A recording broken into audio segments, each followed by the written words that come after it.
Afternoon, everybody, or hello, everybody. Welcome to another episode on Talk Everything Education with your host, Debbie Eno from Teacher Success Coach, and three of my guests, I can't count, three of my guests from around the world. On this platform, we'll be looking at the impact of COVID-19 on the health and well-being of educators and the students. Around this time, a lot of educators are now going back either on the physical classroom or on the online classroom. And they now will be dealing with students who've been on lockdown, who have been having a lot of issues in relationship to the mental health, isolation, the emotional factor, all of those. Because, hey, just think about it. The fact that they have been in isolation and they were not even able to communicate with anybody outside of the family, that has had a major impact, much more than we would ever think about, especially on young children. And now they're going back either to the physical classroom, as in the United Kingdom, we are back in the physical classroom, or in some other countries like the US, where they're actually going online and some are physical classroom. It's been a major impact on the students and the educators, because some of the things educators have been reporting is students are coming up to them and they cannot really engage with them, i.e., especially young children who are under 5, who would like the teacher to actually cuddle them because they've actually had some issues. And the educators are not even able to do that. All they've been told is you need to explain to the children why you're not able to do that. That's challenging because the child is used to, being cuddled by the teacher because the parents have just left them. So that would have a major impact in terms of rejection. People may not realize it now, but in the next few years, in the next few months, we will be dealing with major issue in relationship to mental health. See, psychologists out there or people who deals with mental health, etc., would know that not all the time these things manifest itself. Or when it does, it could manifest itself in behavior issue. And you might think that that child or that individual have a behavior problem. It's not. It stems from the fact that rejection or what have been taking place at this time. And I don't think that people have realized the major impact and implication that it is having. Because people are not demonstrating any of that, it is seen that they are okay. They're not okay. Because people are so concerned about the intellectual factors that we need to ensure that the students are actually progressing intellectually.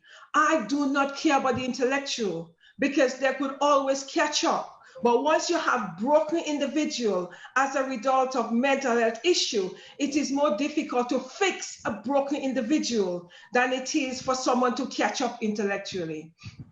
So I urge you guys to start looking at the behavior that have been demonstrated by the educators and by the children themselves. In some schools, they've offered terms of, they've had other practitioners coming on site to support the children, but yet still there's not enough being done for the educators who have to pick up the pieces with these children. Some schools have actually teamed up with various centers so that they could actually have psychotherapies going into schools or connecting with the parents. It is so important. I cannot stress the importance of people actually start looking out for each other, especially the children and the educators. Anyway, with all that I've said, let me just welcome my guests. Hi guys, welcome on board. Introduce yourselves. Tell us where you come from and what you actually practice, whether or not you're an educator or you're a psychologist. Thank you, thank you, thank you. Welcome. Ladies first.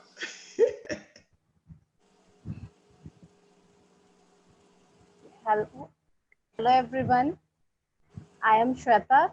I belong to India.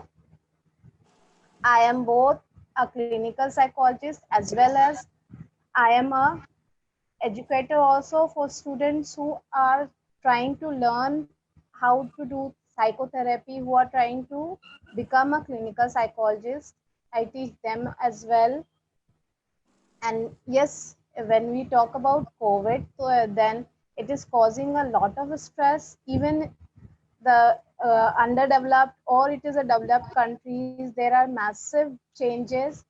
We are having online back-to-back classes. Children who are going to nursery, prep schools, they are also having their continuous online classes, and it is causing lot of stress for both teachers as well as students. Okay, thank you. Rachel? Hi, thank you, Debbie. My name is Rachel Warnick. I am an educator that specializes in short-term courses that I normally deliver internationally, but obviously that doesn't happen at the moment. So I've moved online recently. And I am also a trustee for the NGO Professors Without Borders. And I'm the president of an NGO, an environmental NGO here in Mauritius that focuses specifically on empowering young people to fight climate change. Okay, thank you. Thank you. Tony? Hi, good afternoon, everyone. My name is Tony Cox. I work as a behaviour mentor in mainstream education.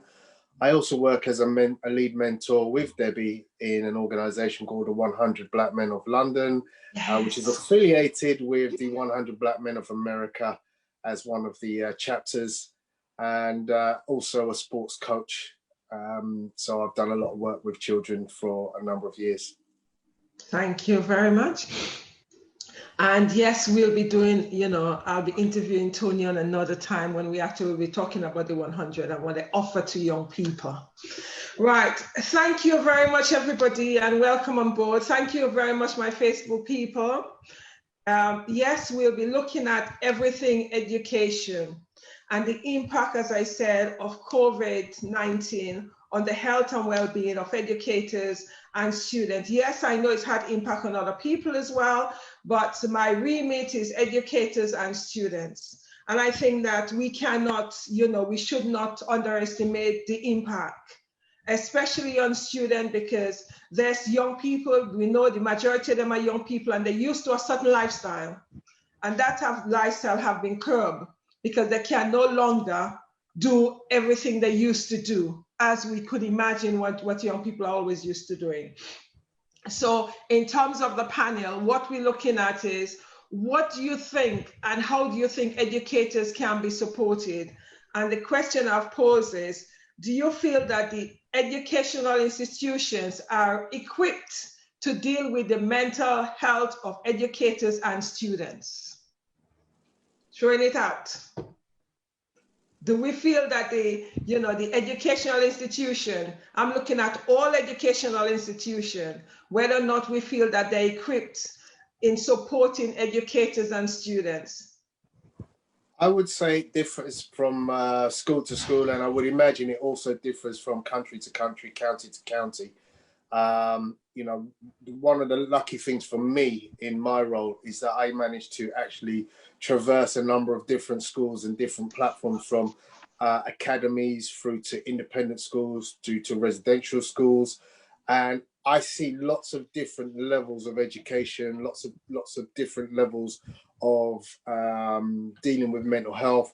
I've worked directly in SEN schools, special education needs schools. I've worked directly in schools which only have children with special education needs. So there are definitely some schools who have got that part of their remit already well dealt with in terms of preparation, because it's just every day. It's something they deal with. Other schools completely different. They're not ready. They're not prepared. They're unable to deal with children and their mental health battles. I should have mentioned at the start that I'm also a qualified mental health first aider, which is a course which we have here in the United Kingdom for people, and a lot of teachers take that course to understand the dynamics of how mental health affects children and the different ways in which it presents itself. it's interesting because when I go into a school, I quite often ask how many mental health first aiders you have. Some schools have a small number, some schools have a larger number. Obviously, if I go into a specialist school just that deals with special education needs, then every educator is already trained in how to deal with the specialist needs of the children it has. So yeah, it's not a one hat fits all scenario. It's definitely something that each school has different requirements, and part of what I do is trying to identify where schools have needs. And I kind of believe that at this particular time, there are more requirements for people like yourself, people like psychologists, to go into schools and to offer services to assist the schools that haven't got that presence of practitioners able to deal with the mental health of the children. Thank you. Okay. Rachel, in terms of, support, what do you think educators need? And do you feel that schools, or not schools, educational institutions are able to cope with the increase of mental health? No, I can't speak for the sort of the mainstream education institutions because I work outside of that. But from what I hear from my different communities, I feel like already there a lot of people were struggling in that respect. That the teachers are often pulled between the students and the administration. So I think just going on hearsay, I would imagine that there was a gap that existed already, and I think this may have just widened it. For me, I think it makes it even more important for us to have these communities like I'm talking about. So for example, a mastermind that I'm a part of that meets regularly, friends who happen to work in the same sphere that we have regular sessions, set part social, part work related, so that you have if that network doesn't exist, you kind of need to construct your own, which is what I've done because I'm outside the system. So I think that that's one of the things that not to substitute, because I do think that certainly, especially mainstream teachers, have that right to structured, formal support through their institutions. But this makes a good supplement. Yeah, it is so true. I can only reinforce that as educators, you do need a support network, or else your whole thing fall apart, because you do need to support each other, especially around this time when we are all in the same, we all in the same boat, going different direction. It's so interesting because the different direction is we're in different countries, but we're still heading, initially we go in different direction, but we're still going to be heading the same way because we all connecting with our students.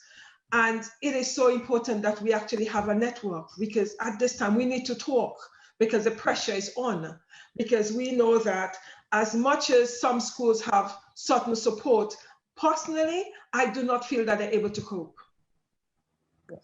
Because I'm actually seeing it in terms of, last week I went into one of the schools and actually seeing it, and also online in my community with various educators, the stress of going online, some of them have actually just started this week, and it's immense because I find myself having to consult some of them online because of the stress factor.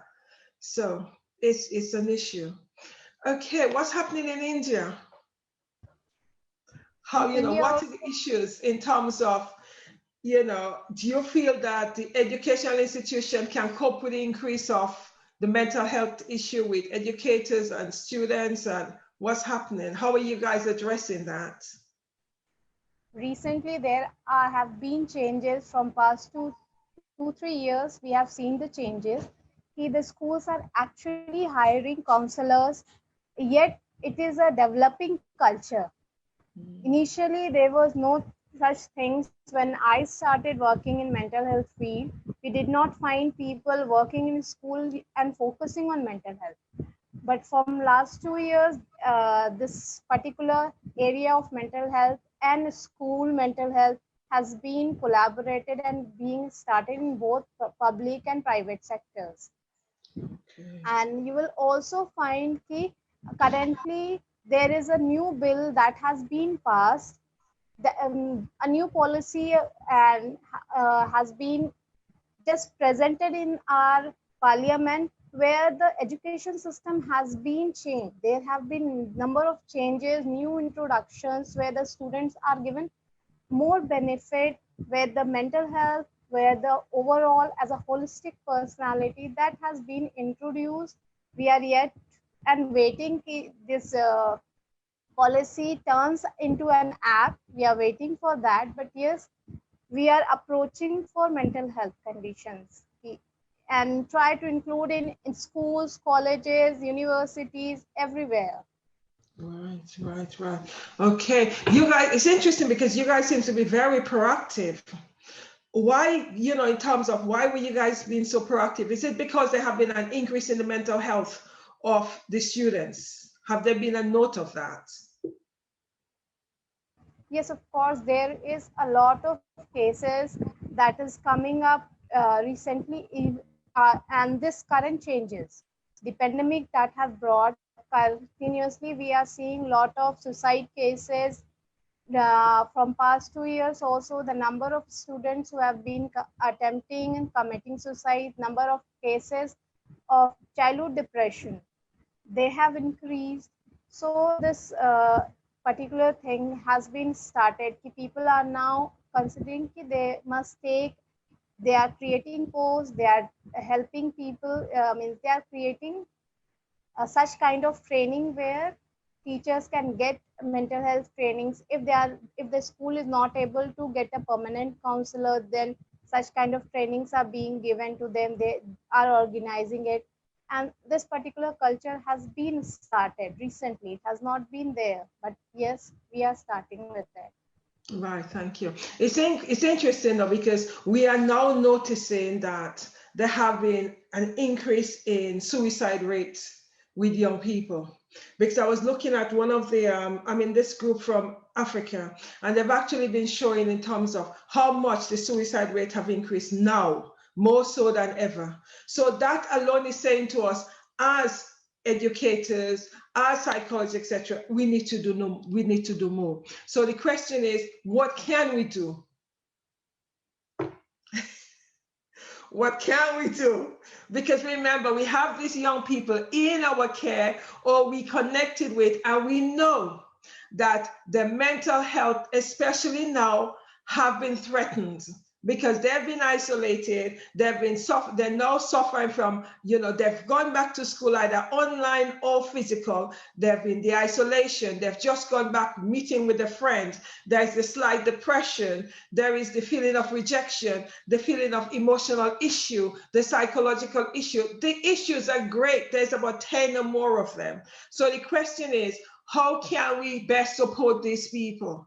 What can we do? We don't have, as we now identify, a lot of specialists in those areas that are coming into the educational institution. So how can we support them? Tony, you're speaking? Yeah, sorry. So for me, I think it's making sure that every school has access to mental health first aid. It's mental health first aid is not about fixing an issue, it's about identifying it. That is the first area of concern, because what you're finding in schools is children's mental health is not being picked up at the right time. You've got a lot of children who have issues which are not being addressed. That is something I've realized for a long time now. And although we are getting better at it, we're still failing miserably in a lot of areas. Society has changed. We as senior adults are able to understand the dynamics of societal change. Children aren't able to do that. they only see what they see. And it's always been that way. When you get to our age or older, you can see how things have changed over a number of years, and you can shift your mental state as that change occurs. Imagine you didn't see what life was like before. If you imagine what you didn't see, what life was like, for instance, before social media, you know, it's just simple things like that. You know, when I was a child and didn't have social media and didn't have a mobile phone, I took a lot of my time spent playing interactively with friends, out in the park, playing games, doing things which build life skills. Now, today's children live in a culture where communication takes place online primarily. You know, a lot of their communication channels start and end in that sphere. You know, they don't do as much outdoor play as they used to do. They don't do a lot of physical exercise like we used to do. So that's their livelihood, and that's the thing that in a lot of children, they're missing fundamentals of their life skills in terms of understanding how to traverse today's society. So it's somewhat difficult, because for an adult teacher, if you don't understand that dynamic and what it means to a child, you're missing a huge trick. You know, so we have got a great job on our hands to make our educators understand the dynamics of what children are experiencing directly in their timescale, as opposed to in a previous timescale where things were slightly different and may have been slightly better. You know, things do change. Technology is a wonderful thing. Yeah. It has its good, but it also has its bad. And that's something that I'm very much aware of. You know, how do we use technology wisely? You know, how do we use technology so that it, you know, it develops our children as opposed to restricts them? You know, I was speaking to you before, Debbie, about, you know, the work that I've been doing with my son in homeschooling him. You know, we've done a lot of home videos. He has a YouTube channel where we're improving his effective communication skills. He now knows about video editing. He now knows about lighting. He now knows about, you know, the makeup of how to become an influencer on YouTube. You know, so this is his world, and he's developing skills even at the tender age of 7. You know, it's me putting myself in his world and saying, what skills does he need to navigate that world? And I think that's one of the things that education struggles with, because quite often we're still trying to preach this curriculum that, you know, look, you need to know about Henry VIII, and you need to know about, you know, there are certain things in the curriculum that just simply aren't being delivered in a fashion which children can understand in their social environment. It is very true. Something I keep saying on, thank you, Tony, I've been saying on all my platforms is, every industry have major shift, education have not shift. So COVID was the one actually came about and said, okay, education, you have no choice than to shift. And what come with the shift and the changes are, educators don't know how to negotiate or navigate the whole system, because their mindset have been so much in the physical classroom and everything is done this way. We've always done it like this. And now COVID is saying, no, no, no, no, no. You now have to transport some of the skills you've got in the physical classroom to the online platform. And in terms of navigating that, educators have such a challenge to do that, in terms of they're doing it, but it is not a natural navigation, because education have not changed. Because when you look at the education system, i.e. the way teaching have been done, when you compare it to my great-great-great-grandparents, it's the same way. Children are still sitting in rows, and you still have the board. Instead of having the blackboard, we now have the whiteboard, but it's the same setup. And as a result of that, it's a real challenge. So I could understand what's happening because as an educator myself, although I don't, chuck and talk, but it's challenging. And now there is the other big issue of the mental health of the students. How can we actually deal with it? This is quite new because although educators have been dealing with it, it is now more so than ever before because educators have been wearing a number of caps. And now everything that is happening wrong in society, educators are meant to fix it. With what tools? And in terms of the students and mental health, we cannot fix it. How can we do that? We could support it, but I do feel that educators are looked upon as the fix it for everything. And when we are not able to fix it, we then people begin to blame us. Rachel, what are your take? Well, I felt that Tony made an excellent point when he said about that we have to shift our perspective and refocus through the children's perspectives. It brought to mind something a very dear friend of mine said. She's got two primary school age children, very bright little girls. And during the lockdown, they were in a country where the lockdown was extremely strict. And when they were able to start leaving a little bit, obviously they went out with their masks on, and in the elevator or the lift of their apartment building, they got in, they were in the lift, and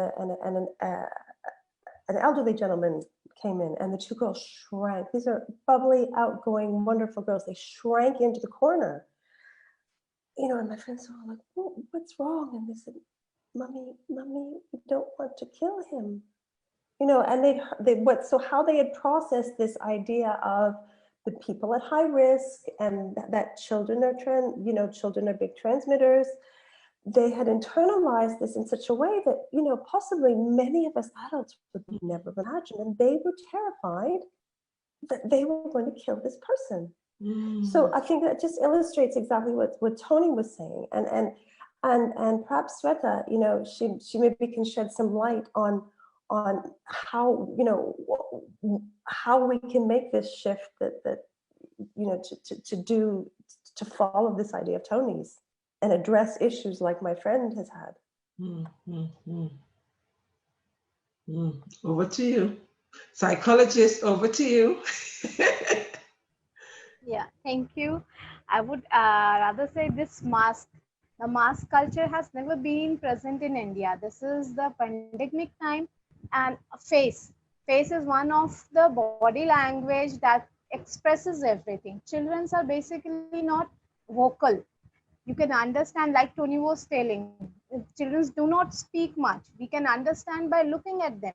They understand us by looking at us. But wearing the mask again is a very big obstacle to understand emotions. This gadget, now everything is online, even the school is online, even they want to talk to their friends, that's online. And again, the expression, the human expression, the human emotions, they are not getting it directly. This is one of the biggest obstacles that we are facing.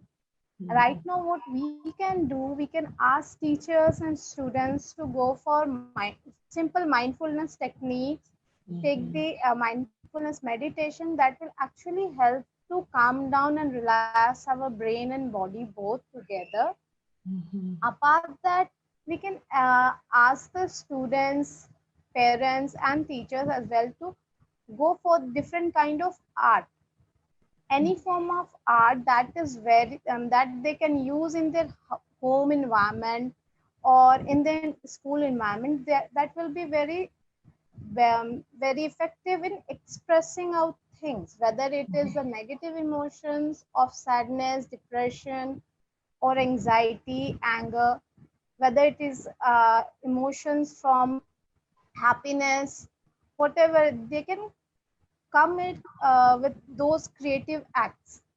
Whether it is drawing, painting, mindfulness, artistic jobs, any creative activity can be actually started. And of course, we have to limit the timing of the gadgets the children are using. That is very important. And it should be also that the parents and the family members are also restricted to that. It's not that the restriction is only up to the children's. That should be for the parents and other family members as well, or else they will never listen to what you want to do. Yeah, it is so very true. It is so that's such a big bone of contention, I'm sure, with a number of teachers, you know, just trying to understand. I mean, I'm lucky, I have kids of my own at various ages up to the age of 20. And I know that limiting online usage and you know, time on a device is one of the biggest struggles parents have today. Yeah, put my hand up. I think it's a few years ago now that my daughter came home from secondary school and said, "Dad, I don't have any books. My homework is on my phone." And I was like flabbergasted. I was like, I cannot believe that the school would go down the route of taking away the books and putting it on a handheld device. Because now I have to allow it. Whereas previously I could say, okay, you're home, schoolwork now for another 2 hours, put the phone down. You can't do that. So imagine what I now as a parent have to do. I ever have to stand over my daughter and watch her doing her homework online, or trust that she's going to use her phone to do her homework without using all the other products which are available online. So this is where, you know, where I previously said technology is a wonderful thing, but it also can be a dangerous thing. Yeah. And parents, we have a real difficult job in understanding how the dynamics of utilizing technology work with our children. Yeah. We as educators have a difficult time. Yeah. So it's a universal battle that I believe children and adults and educators and psychologists have in today's society to be able to create a symbiotic relationship between technology and humans. It's a tough one though, Tony. It's a tough one. It's a tough one because, you know, I know in the classroom, when you see the students on the phone, you're thinking, okay, there's no phone in my classroom. But you have other educators that allow them to have it, to have the phone. Yes. And, you know, in one of the meetings, we are told, okay, the phones are here to stay, so you might as well embrace it and utilize it. But we cannot trust them to go on the phone to do whatever. It's like using the dictionary, using Google. Next thing you see them on social media. So no phone in my class. But talking about this phone where the homework is on the phone, is like my son came back from school this week and said, "Mom, I need to look at Frog because everything is on Frog." And I'm fuming. What do you mean everything is on Frog? Because, oh, we've been given Japanese and it's on Frog, so I need to have a look at Frog. Really? And I'm fuming because I'm thinking, as Tony said, everything is on this device.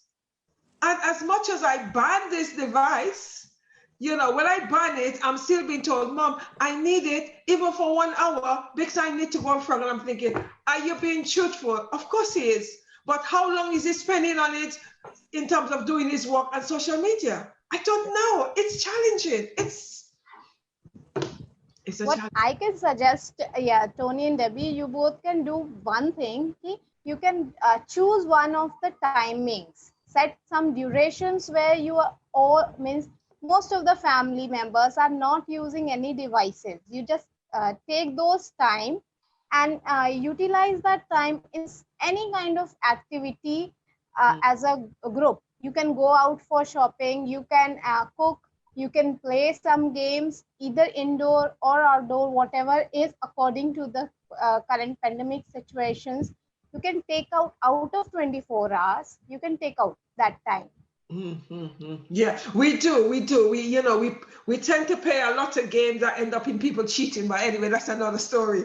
Yeah, yeah, we do that. But it's really, thank you for that. But the challenge of all of this, and one of the challenges educators have with teaching students online is as educators, we are control freak.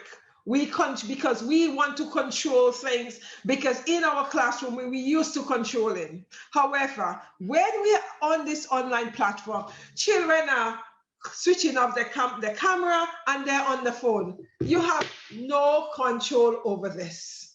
And it is so frustrating. And the sad thing is, some of the parents have no control over the children and their devices. So you are there trying to teach them, and they're not even hearing you. This platform have actually caused that the students are actually switching off you. They have choices of they're switching off the camera, they're getting up, they're leaving you on the screen, and they're going. There's no discipline because you can't discipline them. So even all of those are challenges, because it adds to the frustration of some educators. And in terms of the students, you're not too sure what is going on with them in terms of psychologically, emotional. So as a result of that, there's nothing, because you don't know that behavior. It is unusual for you because that's not what you're used to in the classroom, but you don't know if those are the cause of the pandemic. We don't know that. So I don't know. Suggestions. What suggestion could we give to educators to support the student and to support themselves? You can use, or the educators can use, the reward systems or some kind of test system, quiz system, where the students, or one of the students, or the students who have performed well, or something like that, the one is someone who is attending, or someone who is actually completing and coming up with the knowledge. Just attending the class is not that might be not that beneficial. Every individual child is very different. There are children who will just attend 5-minute class and they can understand every concept. So that will be always differing. So reward systems could be, reinforcement could be used, so that children can learn and pick up with this habit. This particular class, the new classes, this virtual class is very new for the educators also, for the children's also. Different reward system with trial, obviously trial and error method will be used with the reinforcement techniques you can attach with your trial and error method. In terms of the reward system, but I find that work as a dream in the classroom, but online we have no control. I don't know what other people think. Online I feel that I'm losing the battle with the students, because as soon as we actually came into COVID, March actually did 2 weeks online, and I felt I was sinking, I was losing the battle, because the students were in control. They decided when they wanted to come online. They decided whether or not they wanted to see my face. They decided whether or not they did the work. They decided whether or not they were getting up, they were lying in the bed. I was seeing the ceiling of the bedroom. I saw all of that. I just have to breathe deeply. And then something you actually highlighted was, especially if there were more than one child in the household and there were one device, one laptop, they couldn't come online. They're saying to me, "Oh, miss, I cannot come online, send me a message through the phone." And that you couldn't doubt them, because in some households, there's just one device. So that actually demonstrates the inequality in terms of the resources and how students could get online. So there's been a number of issues. What people think?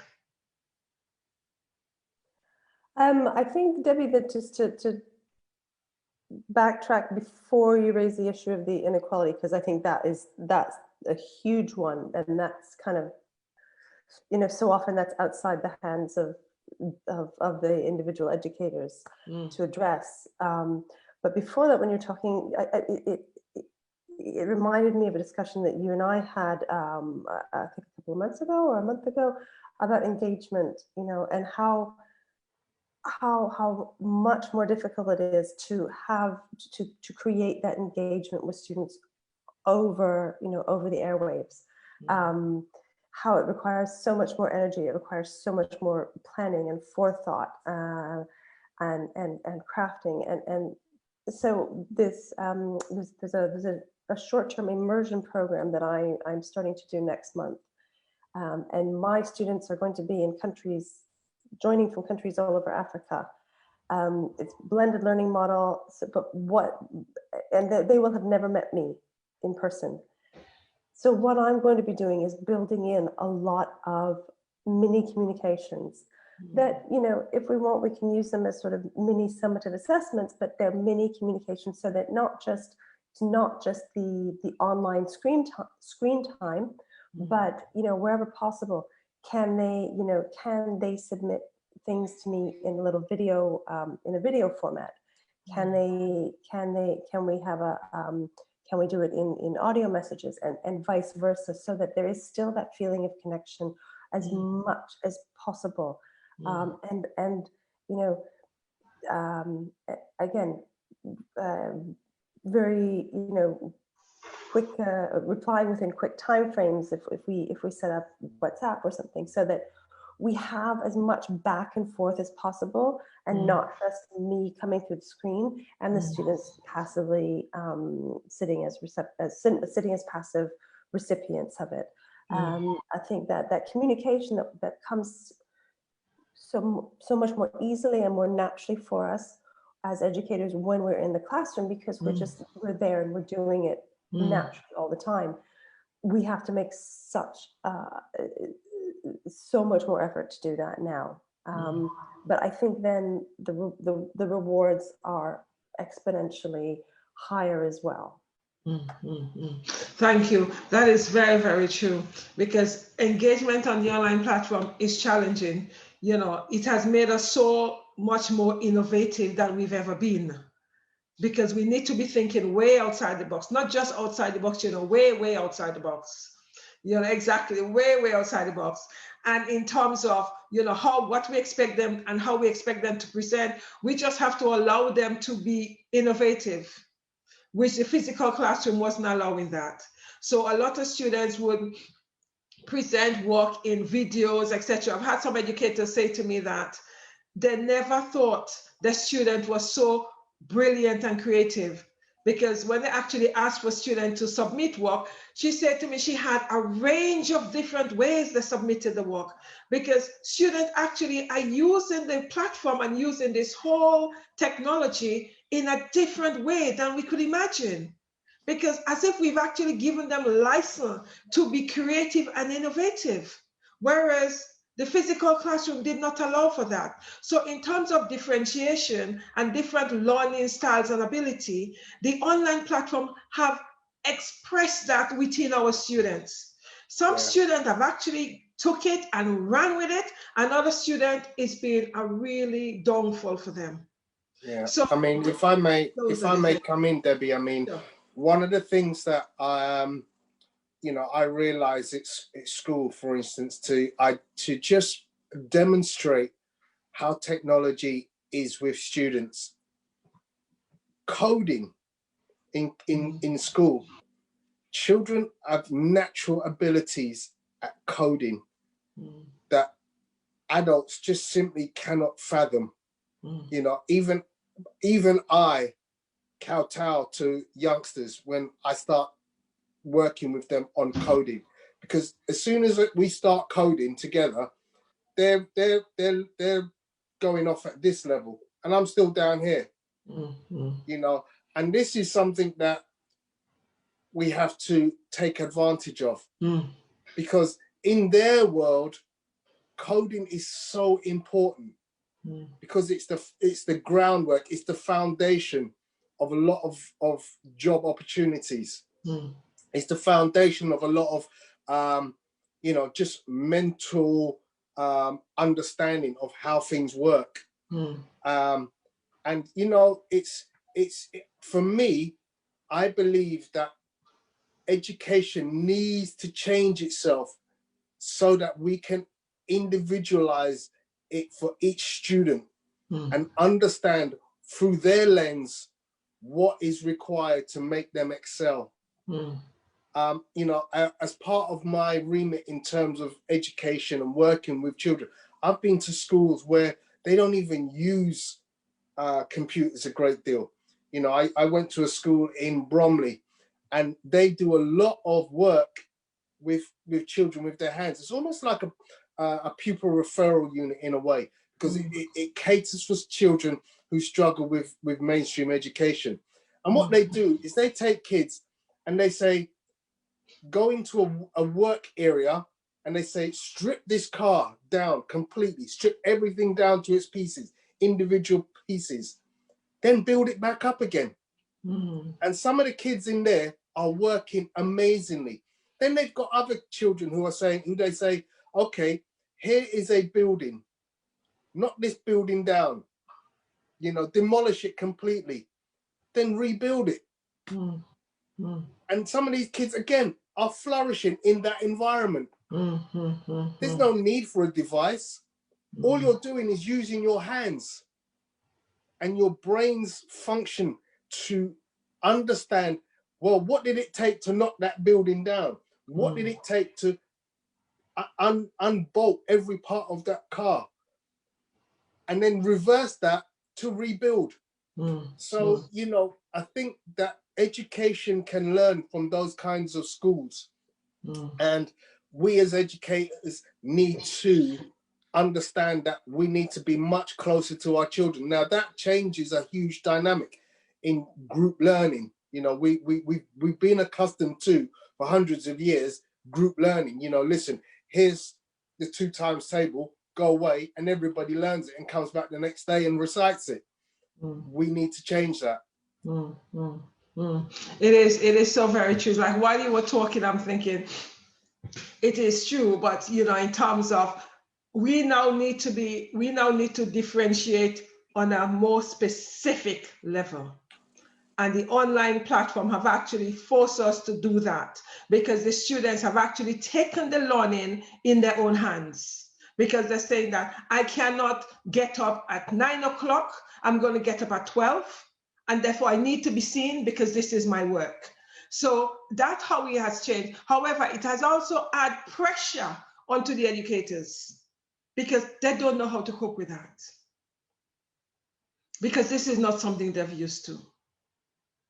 So we now need educators to have a complete mind shift in order to be able to embrace it on a much easier basis. Because one of the things have been coming up for educators are, oh my goodness, the online platform was so hard and I'm so tired. It's exhausting. I've been teaching back to back, and that's all I've been getting from the platforms. That is tiring, etc. And I'm saying to them, okay, I hear it's tiring, but what have you done? You cannot expect to teach throughout the time. You need to small chunks the information. And because they're not small chunking it, because they're not used to that, they are saying that it is exhausting. And, you know, it's like a lot of them say they want to give up, they want to leave because it's stressing them. And what coming up constantly is the stress in them. So therefore, what we need to encourage educators to do, to teach in small chunks. And they're failing to realize that when you start teaching in chunk, your student brains are able to take in a lot more, and they're able to reproduce a lot more. But because they have been conditioned to think that you're teaching for 45 minutes, give very little break, because I have all this to cover, they're not realizing that if I chunk it in small pieces, I would cover a lot more, and they will retain a lot more. So, and then you'll be less stressed. So that's something we need to start taking on board. Because, and I've been going into groups and actually saying, you know, telling them this is what they need to do. But when you have been conditioned or programmed in a way, it's so difficult to deprogram the educators. You know, so that's been a real issue. Yeah, and I think that comes back to your point, Debbie, about the way that education hasn't changed. You know, we still go into schools every day, and every day you have a 2-hour learning slot, a lunch break, and then another 2-hour learning slot. And it's just, you know, it's ridiculous that, you know, I'm going into a learning environment and saying, okay, this child who's having difficulty, I have to change his learning pattern from a 2-hour learning slot to a 20-minute learning slot, and then a break, then another 20-minute, and then a break. So why have you not learned from that experience and move that into everybody so everybody can learn in that manner? It's just, it's lunacy. Yeah, but you see, we need to realize that human beings are creatures of habit. And when we have been conditioned in a habitual fashion, the fear of changing it becomes very great. Because when I go into schools, my teaching, I just, you know, it's like a 20-minute slot, and we go outside and we come back. And, you know, I've been criticized for it, but as long as, you know, one of the things I started doing is showing the principals, look, my students have produced a lot more than me actually spending a whole hour with them trying to teach them. The brain isn't connected like that. But it's like going in and demonstrating that, because we need to cover the curriculum, and this is what we need to cover. So it's like a treadmill. And come with the treadmill is the stress of the educators and the frustration of the students. And now it's even more so because they have this issue of COVID, isolation, emotional issue, and then you want them to be learning in that fashion. It don't work. You know, what tools can we actually suggest to educators in terms of how are we going to progress on from here? What are we going to do? Because we know that the rising in mental health issue, how much the institution are able to cope. We know that the institution are not, let's be realistic, they're not able to cope. They're now looking on the educators to fix it. But this one, we cannot fix. So the question is, how can we support ourselves and then support our students to navigate this setup? Because it's a situation where we need to help ourselves and our students to navigate this situation we have, in terms of the mental health issue, in terms of the emotional issue, in terms of the rejection, in terms of the isolation. So what can we do or suggest how we could actually negotiate that and attempt to reduce the number of isolation and the mental health issue and the suicide rate that we're having? I'm going to go to my psychologist. Yeah, of course. I would again suggest for mental health issues, whether it is anxiety, whether frustration or irritation, whatever emotional issues you're having, try to build a new habit of mindfulness. There are different techniques of mindfulness. You can go for mindfulness breathing for 2-3 minutes. That gap you are taking, it will actually relax you, help you come back with these shifts from one class. Then again, there are back-to-back classes for the teachers and educators. This is not being on online platform. It is not only 45 minutes. There will be 45 minutes this section, and then again there is a back-to-back class for another 45 minutes or 50 minutes they have to take. So they can take 1 or 2, 3 minutes gap for mindfulness breathing, whether they can relax their body and mind within 2-3 minutes, and then they can go back to the new class with the fresh energy. Because to controlling the behavior of children is a difficult task, whether it was offline or it is a virtual class. whenever it comes to controlling others' behavior, it is always difficult. So the best approach will be to calm down and relax yourself, and then move on for some new tricks, new agendas. Like Tony was just again was correct, and Debbie, you were also right to cut down the time duration, to shorten the chapters. You can also suggest the students to become the direction, means they should give the direction to the class, whatever they want to learn. They can suggest how they want their syllabus, how they want their classes to go on. They can come up with different ideas, what kind of videos or what kind of online presentations or Word, whatever file they want.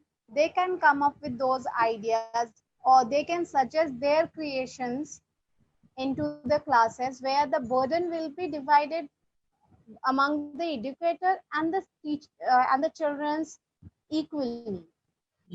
But yes, of course, being an adult, you can start with mindfulness. That will help you as a teacher and an educator. Yeah, thank you. It is so very true. One of the things I really stand by is meditation. I feel meditation is one of the things I've always used in my class, now even more so, because even before COVID, you have students coming into the classroom after break and after lunch. Woo, after lunch, they're high. The energy level high, everything is high. So when they actually get into my classroom, we have to do the 2-3 minutes meditation. And we also need to listen to music. Classical music is something I've exposed my class to. So when they actually come into my classroom in the morning, they're actually coming into my classroom to the listening to classical music, because we know classical music on the brain is very, very, very powerful. So those are the things I do, and I do encourage educators to do those things. And also in terms of exercise, you cannot be sitting on the platform, for an hour. Educators are saying to me, they've been sitting on the platform for an hour. That makes no sense, because the students are not learning anything at all. And the educators are exhausted, because your brain could only take in something in every 20 minutes. So if you're going to do an hour, it's a waste of time. After 20 minutes, the students haven't learned anything. And that's something, I've been trying to constantly put out there in terms of chunking your lessons, because it's no good. You need to 20 minutes and get up and move around and then come back. So those are some of the things I would actually suggest to educators in terms of tips to reduce the anxiety level, to reduce the stress level, and also to reduce the stress and anxiety of the students. Rachel and Tony, what could you suggest?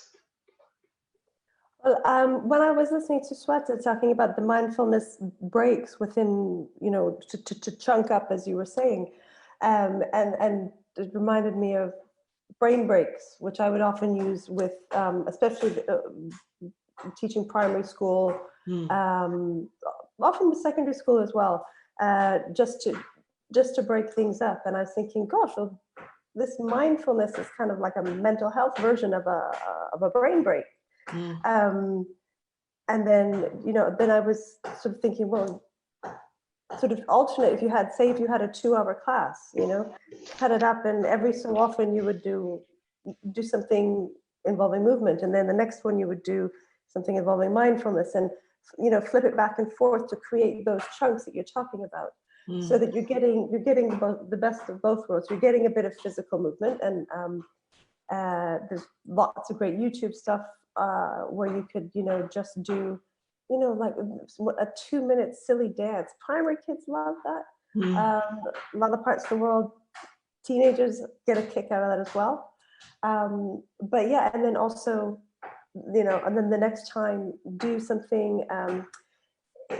Recently, I was introduced to something called square breathing, which I haven't kind of got the hang of yet. But even working on it, because that demands, you're trying to learn, you're trying to figure it out. So you're focusing on that, and you're focusing on your breathing, which is kind of the point. And even if you're not doing it 100% correctly, and so I think that's feeds into what Sweta was talking about the mindfulness and you know, letting some of the things just drop away for a bit and resetting your mind.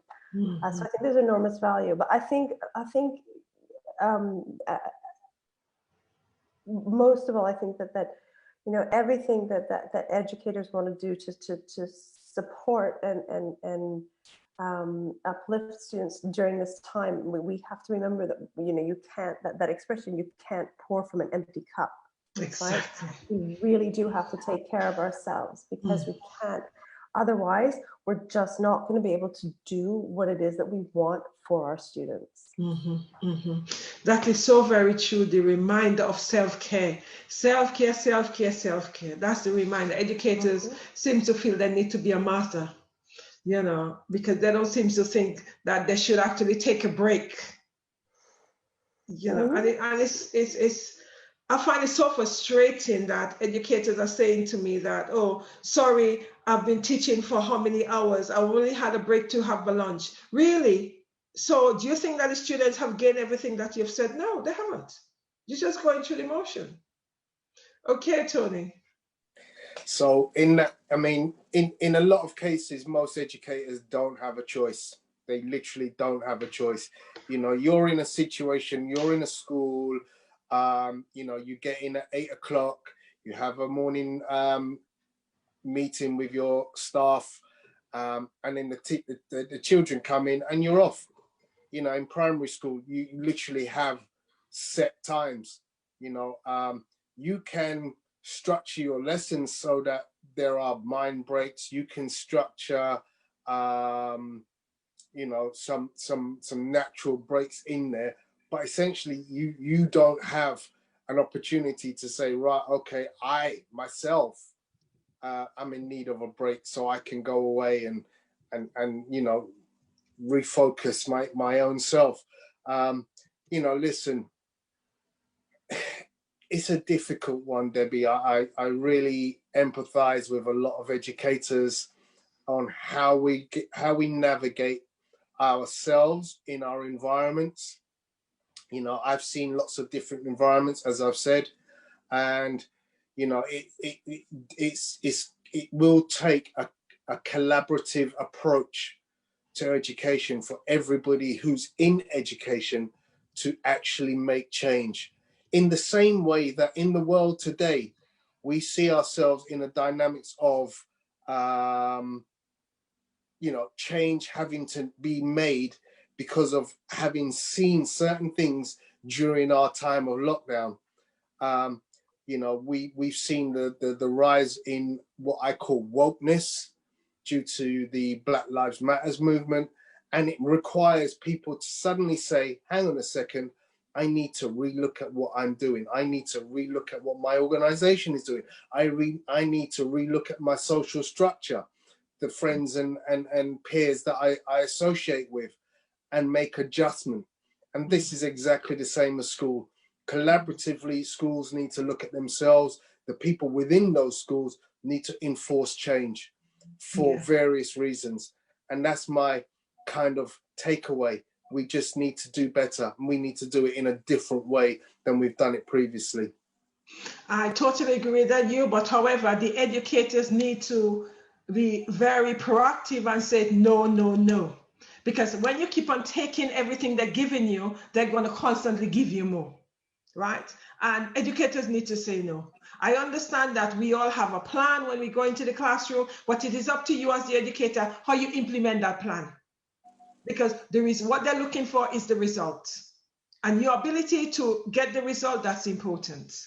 You know, I understand everything you're saying, Tony, and I totally agree with you. We need to make the shift. It's not going to happen for us. We need to be proactive in making the shift take place.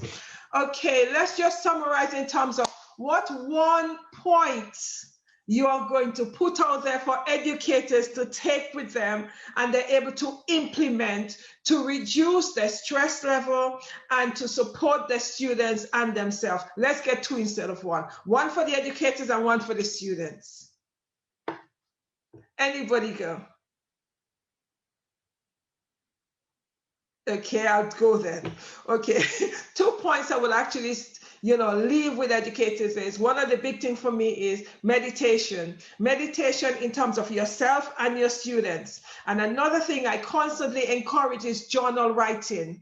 Students need to start embracing journal writing, which means they get a journal and express their feelings if they don't want to talk to anybody. Expressing the feeling in the journal is just as good as talking to someone. So you're actually talking to the journal. That's fantastic in relationship to the individual mental health setup. Okay, thank you. That's my 2. Let's see anybody. Rachel, I'll give you a 2. Okay, thank you. I think for educators, I go back to one of the first things that I said. It was about creating networks, circles, and have multiple ones. You might, if you're working in the traditional school system in a school, have a group, even if you're just 3 people, or 10 people, have that group there. But then also create a circle that goes outside your school. Maybe you have friends in another district, or friends who, through other things, but people still in the education sphere. So you have networks of people that know what you're talking about, that you can go so that you can unload on each other sometimes. Sometimes we just need a listening ear.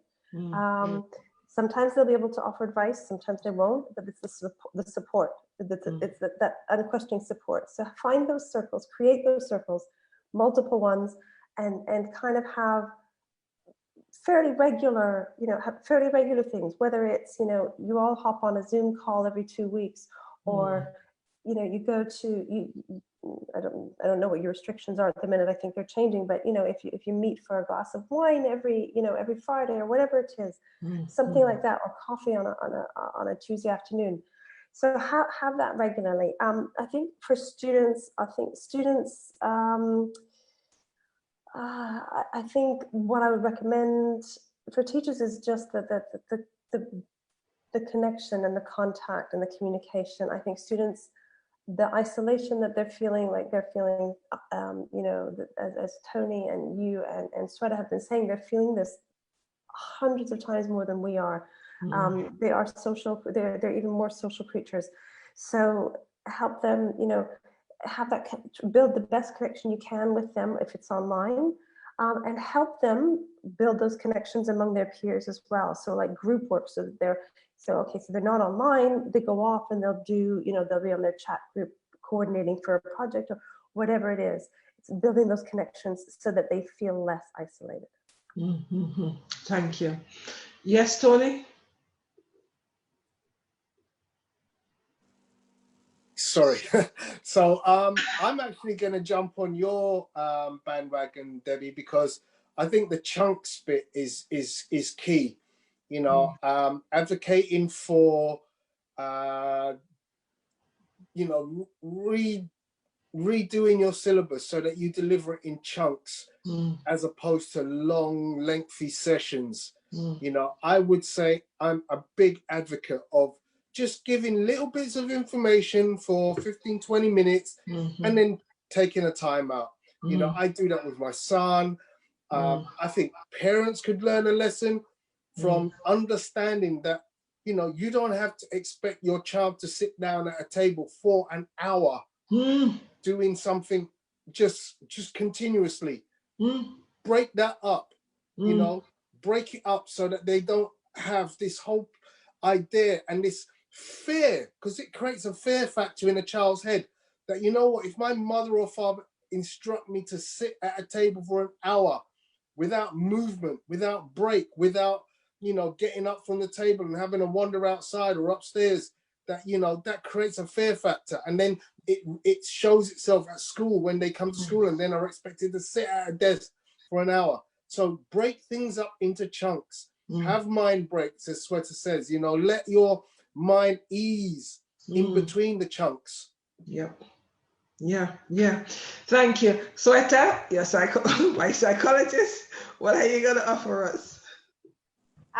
For teachers, educators, I would suggest they start taking care of themselves, listening, everything. This is first and foremost, that they take care of their mental health as well as their physical health. And adding on to your advice, Rachel's and Tony's advice, I would suggest the students to take up, adding on that, to take up some or the other creative artistic style that could be painting, drawing, that could be cooking or gardening, even cycling, any other activity they can take up where they can take care of their both mental and physical health. Fantastic. Thank you, everybody, for actually coming on the platform and giving suggestions as to how we could help educators and how the educators in turn can also help the students. One of the things that actually came out of that is educators need to take care of themselves. And another big thing is there is no point in teaching for an hour. The brain does not connect with an hour learning. It doesn't get in. As a psychologist, there is no point in teaching an hour because after 20 minutes, you as an adult, you zone out. So could you imagine how much the students have zoned out? I'm not surprised when you say to them, oh, tell me what I've just said at you. What have you said? What have I said? They cannot even answer you because they've already zoned out. So just think of that as learning tools. 20 minutes, you get them up, you get them to stretch, you get them to dance around, then they sit down again, then you teach them for another 20 minutes. Guarantee they will learn a lot more than you keeping them on that platform for an hour. Because when you ask them, students, people are only able to remember the first thing that you taught them and the last thing. Everything in between are lost. So if you want major learning to take place, you do small 20 minutes, so which means that every 20 minutes you have learning taking place. So those are things as educators we need to actually start taking on board. Thank you very much, everybody, for tuning in. Good night, good morning, wherever you are. And thank you very much to my panel member. Please like, share, and comment.